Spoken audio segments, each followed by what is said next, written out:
Ministre, la parole est à Monsieur Jean-Charles Collat-Roy. Merci, Monsieur le Président. Mesdames et Messieurs les ministres, mes chers collègues, ma question s'adresse à Madame Agnès Buzyn, ministre des Solidarités et de la Santé. Sur le terrain, dans ma circonscription du sud de l'agglomération de Grenoble, je suis régulièrement interpellé sur la situation des aidants. Les aidants, ce sont 8,3 millions de Français qui aident de façon régulière, à domicile, une ou plusieurs personnes en perte d'autonomie, malades ou en situation de handicap. Volontaires et dévoués, les aidants sont très souvent issus du cercle familial et apportent un soutien essentiel pour leurs proches au quotidien. Au-delà des professionnels de l'aide à la personne, les familles sont nombreuses à assumer bénévolement ce rôle d'aidant avec dignité et pudeur. Je veux ici leur rendre hommage. Le gouvernement œuvre à réformer notre pays en relançant l'économie, tout en étant attentif aux plus fragiles d'entre nous. En atteste l'augmentation de 100 € par mois de l'allocation adulte handicapé et du minimum vieillesse.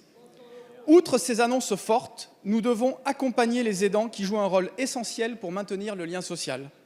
Ces aidants bénévoles font face à des problématiques communes, comme le manque de temps pour soi, le risque d'épuisement, le sentiment d'une responsabilité grandissante devant la perte d'autonomie ou de lucidité d'un proche ou d'un parent. Madame la ministre, vendredi dernier, à l'occasion de la 8e édition de la Journée nationale des aidants, vous avez tenu à rappeler que sans eux, beaucoup de personnes âgées, handicapées, malades, se trouveraient dans des conditions ou dans des lieux de vie qui n'ont rien à voir avec ceux qu'ils ont actuellement. Vous avez aussi insisté sur la nécessité de réveiller les consciences à propos du quotidien des aidants familiaux. La question du vieillissement et de l'accompagnement des personnes en perte d'autonomie nous concerne tous. Alors, pouvez-vous nous détailler les axes de travail du gouvernement sur ce sujet? Je vous remercie. Merci, Monsieur le député. La parole est à Madame Agnès Buzyn, ministre des Solidarités et de la Santé. Monsieur le Président, Mesdames et Messieurs les députés, Monsieur Jean-Charles Collat-Roy, les aidants sont des acteurs majeurs du soutien des personnes âgées, des personnes handicapées, des malades chroniques, qu'ils soient jeunes ou âgés. Ils ont un rôle majeur dans la cohésion sociale de notre pays. Je veux porter une attention toute particulière à leurs problématiques. D'abord, ils ne disposent pas toujours des informations qui leur permettraient d'accompagner correctement leurs proches. Ils peuvent manquer de soutien et la prévention de l'épuisement des aidants est un objectif central.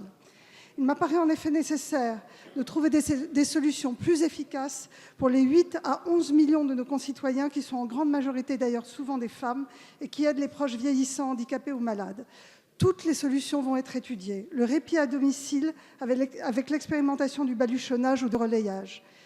Le répit en établissement, dans des hôpitaux de jour, des groupes de parole collectifs ou le soutien individuel, le repérage des fragilités par des professionnels de santé et l'élargissement des dons de jours de congé.